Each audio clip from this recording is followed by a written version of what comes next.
जी उठिए, जल्दी मेरे साथ कुएं पर चलिए, पानी भर कर लाना है। घर पर पीने के लिए बिल्कुल भी पानी नहीं है। भाग्यवान, तुम्हें तो पता ही है, जब तक मैं तरबूज न खा लूं, तब तक मेरे शरीर में फुर्ती कहाँ से आएगी। पहले मेरे लिए तरबूज लेकर आओ। अब इतनी सुबह सुबह मैं आपके लिए तरबूज कहाँ से लाऊं? अभी तो बाजार भी बंद होगा। तो तुम अकेले ही जाओ इतनी गर्मी में पानी भरने, मैं तो चला सोने। ये कहकर चंदू फिर से सो जाता है। अब मैं तुम्हारे लिए तरबूज कहाँ से लेकर आऊं? कुछ देर सोने के बाद जानकी को कुछ याद आया। अरे हाँ, कल रात का तरबूज का एक टुकड़ा रसोई घर में रखा है, क्यों ना मैं वही टुकड़ा इनको दे दूं? जानकी बहुत ही चतुर दिमाग की थी। वो रसोई में जाती है और तरबूज का वो टुकड़ा ले आती है। ए जी उठिए, मैं आपके लिए तरबूज ले आई। चंदू तरबूज का नाम सुनकर तुरंत ही उठकर बैठ गया। भाग्यवान, तुम मेरे लिए तरबूज ले आई। जल्दी से मुझे ये तरबूज दे दो, मुझे बहुत तेज भूख लग रही है। तरबूज तो मैं आपको दे दूं, पहले आप वादा कीजिए, आप मेरे साथ कुएं पर पानी भरने चलेंगे। ठीक है भाग्यवान।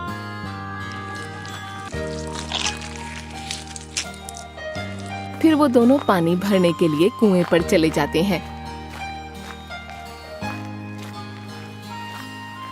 जैसे ही जानकी कुएं से पानी निकालती है, कुएं की रस्सी टूट जाती है और उसकी गगरी कुएं के अंदर गिर जाती है। हाय राम, ये क्या हो गया? क्या हुआ भाग्यवान? ए जी, गगरी तो कुएं में गिर गई। क्या भाग्यवान, तुमने गगरी कुएं में गिरा दी? अब हम पानी कैसे भरेंगे? हमारे पास घर में केवल एक ही गगरी थी, वो भी तुमने कुएं में गिरा दी। इसमें मेरी क्या गलती है? कुएं की रस्सी टूटने के कारण गगरी पानी में गिर गई। लेकिन अब क्या करें? अरे करना क्या है, जाइए और कुएं में उतरकर गगरी ले आइए। क्या तुम मुझे मारना चाहती हो?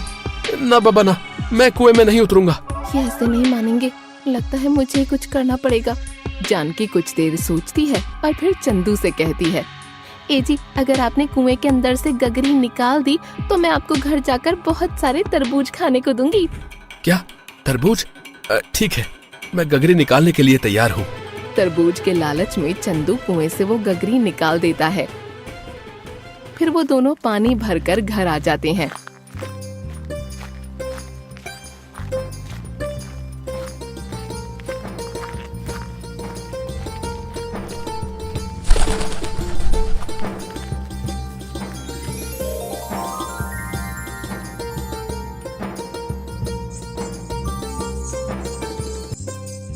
भाग्यवान, मेरे तरबूज कहाँ हैं? जल्दी से दो मुझे। हे भगवान, क्या करूं मैं इस आदमी का? तरबूज के अलावा इसके दिमाग में कुछ सूझता ही नहीं। अब इसे तरबूज कहाँ से लाके दूं? भाग्यवान, अगर तुमने मुझे तरबूज लाकर नहीं दिया तो मैं आपसे तुम्हारा काम बिल्कुल भी नहीं करूंगा। मैं जा रहा हूँ।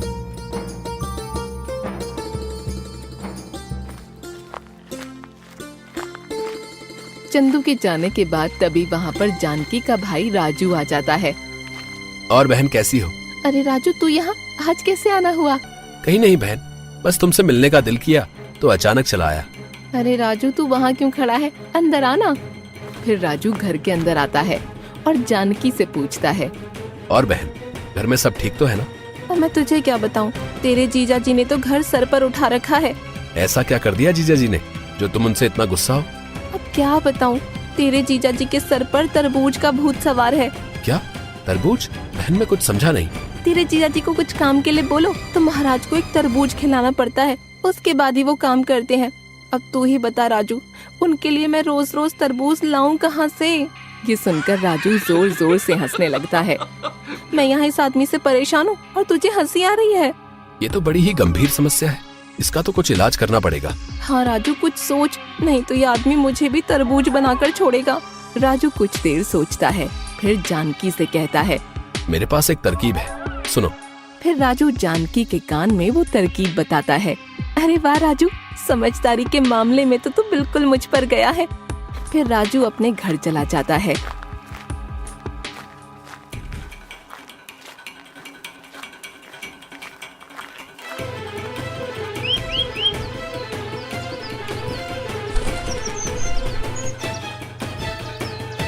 अगले दिन जानकी चंदू को उठाती है। मेरे पति परमेश्वर, उठ जाइए, सुबह के 10 बज गए हैं। क्या हुआ भाग्यवान? थोड़ी देर और सोने दो, जाओ यहाँ से। हे ऊपर वाले, मैंने ऐसा क्या पाप कर दिया था जो तूने इस मूर्ख पति को मेरे गले बांध दिया। बहुत देर जगाने के बाद चंदू नहीं उठता।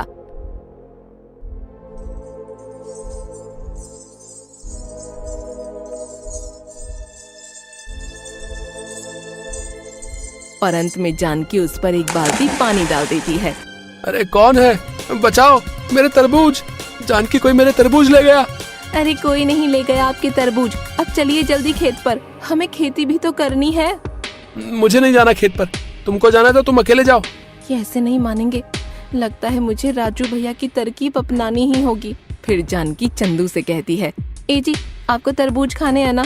हाँ भाग्यवान, कहाँ है तरबूज? अगर आपको तरबूज खाना है तो आपको मेरे साथ खेत पर चलना पड़ेगा। क्या हमारे खेत पर तरबूज लगे हैं?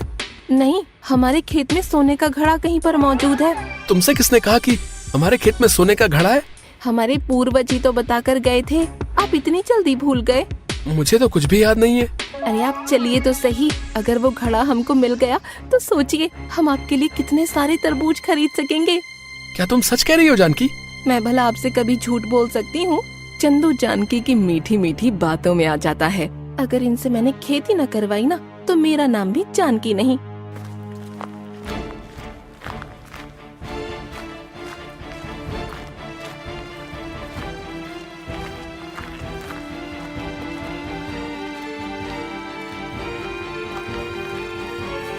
ए जी, मुझे लगता है सोने का घड़ा खेत के अंदर दबा हुआ है। हमको खेत की जमीन को खोदना चाहिए। क्या हमको पूरा खेत खोदना पड़ेगा? जी हाँ, हमको ये थोड़ी पता है कि घड़ा कहाँ पर है। फिर चंदू ये सोचकर पूरा खेत खोदने लगता है कि उसके अंदर सोने का घड़ा मौजूद है और इधर जानकी बिंदास पेड़ की छांव में बैठी है।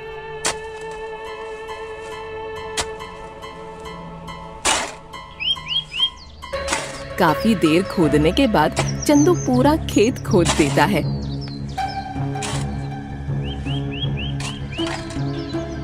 फिर जानकी से कहता है, भाग्यवान, मैंने पूरा खेत खोद दिया, लेकिन इसमें से तो घड़ा निकला ही नहीं।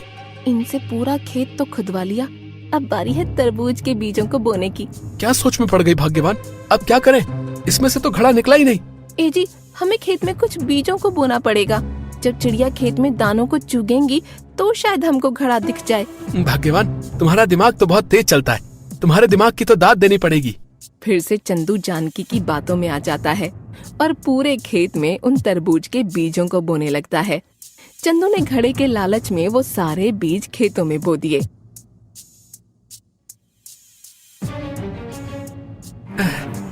मैं तो बुरी तरह से थक गया। अरे भाग्यवान, सुनती हो? मैंने सारे बीज बो दिए, लेकिन अभी तक एक भी चिड़िया नहीं आई। ए जी, मुझे लगता है इससे भी काम न बनेगा। हमको खेतों में पानी देना चाहिए, इससे मिट्टी ऊपर आ जाएगी और हमको घड़ा आसानी से दिखने लगेगा। एक बार फिर चंदू जानकी की झूठी बातों में आ जाता है और उसके कहने पर पूरे खेतों में पानी देने लगता है। हाय राम, मैं तो बुरी तरह थक गया। इतना काम तो मैंने पूरी जिंदगी में नहीं किया। फिर चंदू अपनी पत्नी से कहता है, अरे भाग्यवान, अब भी घड़ा नहीं निकला। सुनिए जी, मुझे ऐसा लगता है कि घड़ा ना हमारे साथ खेल खेल रहा है। हमें कुछ दिन बाद आकर देखना चाहिए। फिर जानकी चंदू से सारा काम करवा कर उसे घर ले जाती है।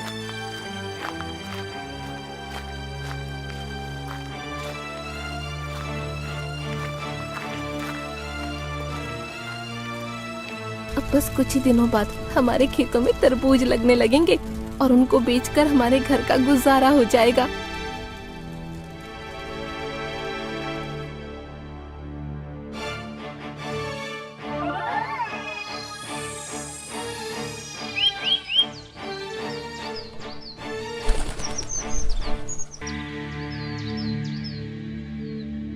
ऐसा करते करते पूरे 2 महीने बीत गए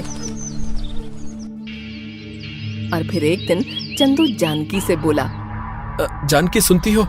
पूरे 2 महीने बीत गए हैं। हमको खेत पर जाकर देखना चाहिए, शायद अब हमको घड़ा मिल जाए। आप सही कह रहे हो, हमें खेत पर जाकर देखना चाहिए।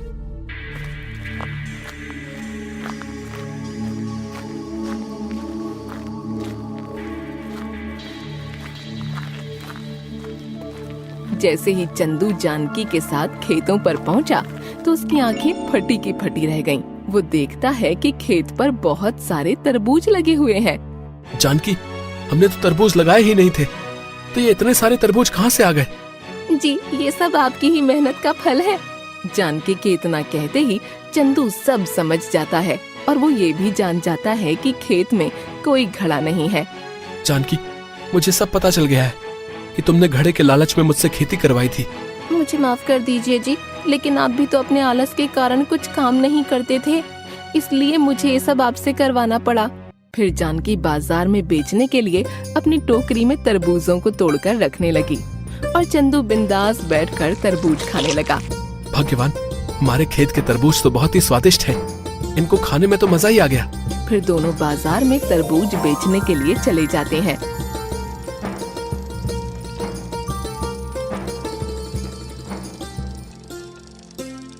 फिर चंदू आवाज लगाते हुए ग्राहकों को बुलाता है।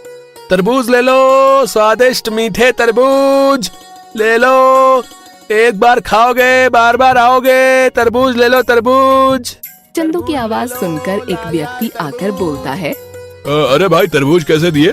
भैया जी, सिर्फ 20 रुपये का एक तरबूज है। मुझे 2 तरबूज दे दो। फिर जानकी उस व्यक्ति को 2 तरबूज देती है और वो व्यक्ति पैसे देकर वहाँ से चला जाता है। जानकी, हमारी पहली कमाई तो हो गई। अब ऐसे ही सारे तरबूज बिक जाए तो हमारा काम हो जाएगा। शाम तक उसके सारे तरबूज बिक जाते हैं।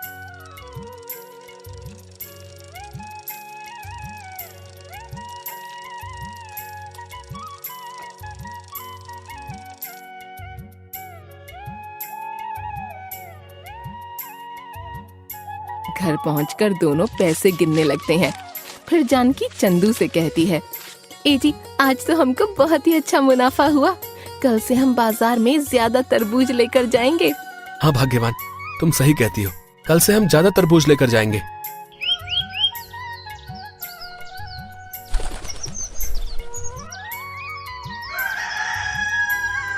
अगले दिन दोनों तरबूज लेकर बाजार पहुंचते हैं।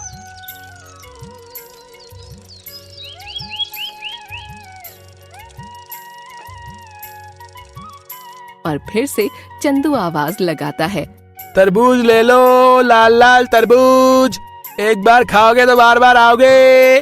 दोनों तरबूज बेच ही रहे होते हैं कि तभी वहाँ पर एक व्यापारी आ जाता है।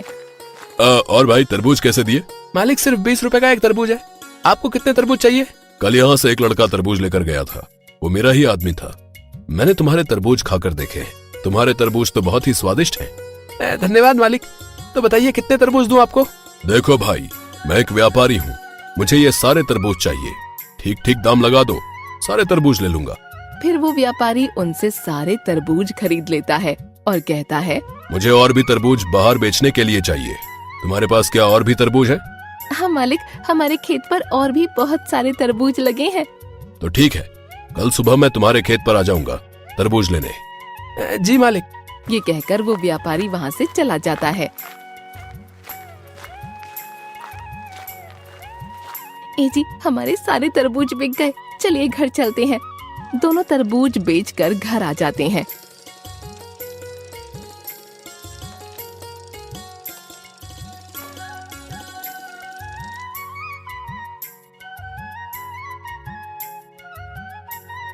और आज का मुनाफा जोड़ने लगते हैं। जी, आज हमें कल से ज्यादा मुनाफा हुआ है। हाँ भाग्यवान, कल तो हमारे सारे तरबूज बिक जाएंगे। ये कहकर दोनों सो जाते हैं।